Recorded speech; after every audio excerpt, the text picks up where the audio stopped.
അധ്യായം 4. റൂത്തിൻ്റെ വിവാഹം. ചോദ്യം 1. ബോവാസ് നഗരവാതിക്കൽ ചെന്നപ്പോൾ ആരെയാണ് കണ്ടത്? ഉത്തരം: മുൻപ് പറഞ്ഞ ബന്ധുവിനെ. വാക്യം 4:1. 2. ബോവാസ് ആ ബന്ധുവിനെ എങ്ങനെയാണ് സംബോധന ചെയ്തത്? ഉത്തരം: സ്നേഹിത. വാക്യം 4:1.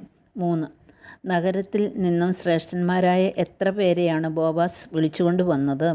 ഉത്തരം: 10 പേരെ. വാക്യം 4:2. 4. മൊബാബ് ദേശത്ത് നിന്നും തിരിച്ചു വന്ന നവോമി നമ്മുടെ ബന്ധുവായ എലീമേലെക്കിൻ്റെ നിലത്തിൽ എത്ര ഭാഗം വിൽക്കാൻ പോകുന്നു എന്നാണ് ബന്ധുവിനോട് പറഞ്ഞത്? ഉത്തരം: 1 ഭാഗം. വാക്യം 4:3. 5. മനസ്സുണ്ടെങ്കിൽ നീ എന്തു ചെയ്യുക എന്നാണ് ബോവാസ് ബന്ധുവിനോട് പറഞ്ഞത്? ഉത്തരം: നീ അത് വീണ്ടെടുക്കുക. വാക്യം 4:4. 6. ബന്ധു നിലം വീണ്ടെടുക്കുന്നില്ലെങ്കിൽ അത് ചെയ്യേണ്ട അടുത്ത ആൾ ആരാണ്? ഉത്തരം: ബോവാസ്. വാക്യം 4:4. 7. ബന്ധു എന്താണ് ബോവാസിനോട് പറഞ്ഞത്?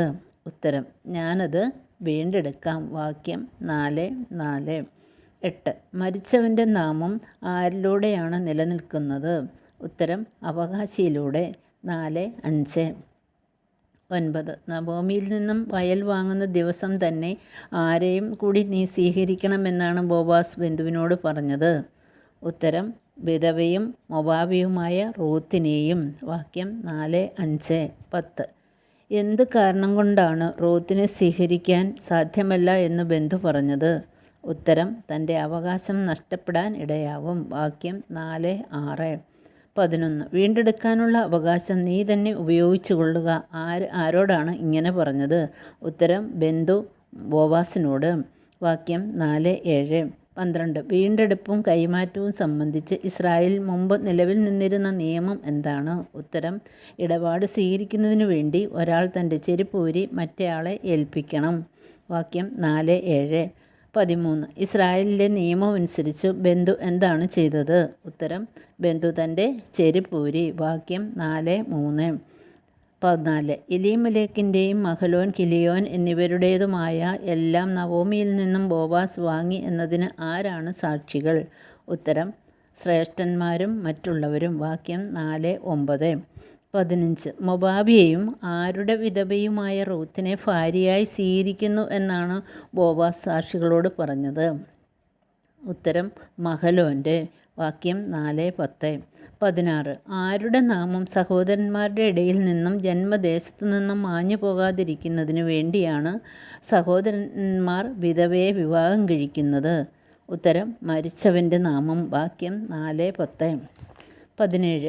ആരിലൂടെയാണ് മരിച്ചവൻ്റെ നാമം നിലനിൽക്കുന്നത്? ഉത്തരം: അനന്തര അവകാശികളിലൂടെ. വാക്യം 4:10. 18. ബോവാസ് റൂത്തിനെ ഭാര്യയായി സ്വീകരിച്ചപ്പോൾ ശ്രേഷ്ഠന്മാരും നഗരകവാടത്തിൽ നിന്നവരും എന്താണ് പറഞ്ഞത്? ഉത്തരം: ഞങ്ങൾ സാക്ഷികളാണ്. വാക്യം 4:11.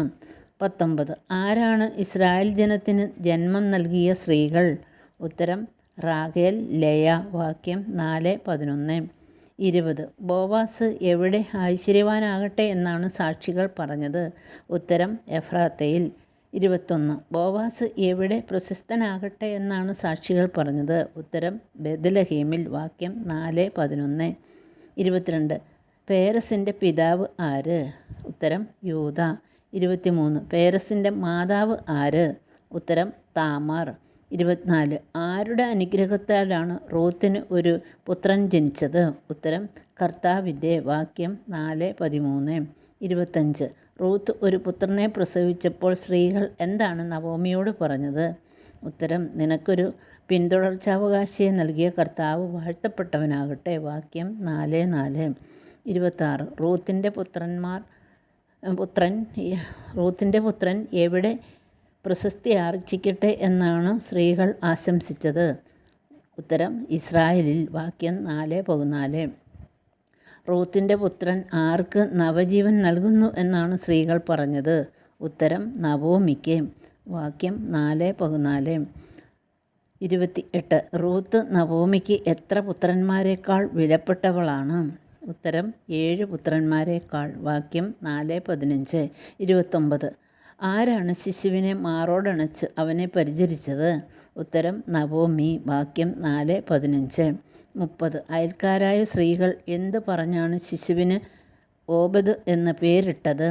ഉത്തരം നവോമിക്കൊരു പുത്രൻ ജനിച്ചിരിക്കുന്നു. വാക്യം 4:17.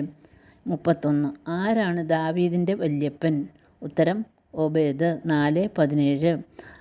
32. ആരാണ് ഒബേദിൻ്റെ പുത്രൻ? ഉത്തരം ജസ്സേ. വാക്യം 4:17. 33. റൂത്ത് 4:18 ആരുടെ തലമുറക്കാരെക്കുറിച്ചാണ് പറഞ്ഞിരിക്കുന്നത്? ഉത്തരം പേരസിൻ്റെ. 34. റൂത്ത് 4:18 മുതൽ 22 വരെയുള്ള വാക്യങ്ങളിൽ എത്ര പൂർവ്വപിതാക്കന്മാരെക്കുറിച്ച് പറഞ്ഞിരിക്കുന്നു? ഉത്തരം 9. 35. പൂർവ്വപിതാക്കന്മാരുടെ തലമുറക്രമം. പിതാവ്, പുത്രൻ. പേരസ് ഹെർബോൺ.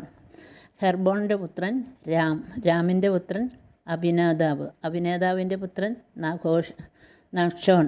നഷോൻ്റെ പുത്രൻ സൽമോൻ. സൽമോൻ്റെ പുത്രൻ ബോവാസ്. ബോവാസിൻ്റെ പുത്രൻ ഒബേദ്. ഒബേദിൻ്റെ പുത്രൻ ജസ്സെ. ജസ്സയുടെ പുത്രൻ ദാവീദ്. പ്രിയ സഹോദരങ്ങളെ, ഈ അധ്യായത്തിൽ നമ്മൾ റൂത്തിൻ്റെ വിവാഹത്തെയാണ് കാണുന്നത്. ബോവാസ് നഗരവാതിക്കലെത്തി എലീമലേക്കിൻ്റെ അടുത്ത ബന്ധുവിനെ കണ്ട് നവോമി എലീമലേക്കിൻ്റെയും മക്കളായ മഹലോൻ, കിലിയോൻ എന്നിവരുടെയും വയൽ വിൽക്കുന്ന കാര്യം പറയുന്നു. അത് വീണ്ടെടുക്കാൻ പറയുന്നു. ആ ബന്ധു അങ്ങനെ ചെയ്യുന്നില്ലെങ്കിൽ അത് ചെയ്യേണ്ട അടുത്തയാൾ താനാണെന്ന് ബോവാസ് പറയുന്നു. വയൽ വാങ്ങുന്നതിന് ബന്ധു സമ്മതിക്കുന്നു. വയൽ വാങ്ങുന്ന ദിവസം തന്നെ മൊവാബിയും മഹലോൻ്റെ വിധവയുമായ റൂത്തിനെ സ്വീകരിക്കണമെന്ന് ബോവാസ് പറയുന്നു. അപ്പോൾ ബന്ധു വീണ്ടെടുക്കാൻ തയ്യാറാകുന്നില്ല. കാരണം അയാളുടെ അവകാശം നഷ്ടപ്പെടുമെന്നതിനാൽ. കൈമാറ്റം സംബന്ധിച്ച് ഇസ്രായേലിലൊരു നിയമം നിലവിൽ നിന്നിരുന്നു. ഒരാൾ തൻ്റെ ചെരുപ്പ് ഊരി മറ്റേയാളെ ഏൽപ്പിക്കണം. ബന്ധു അങ്ങനെ ചെയ്തു.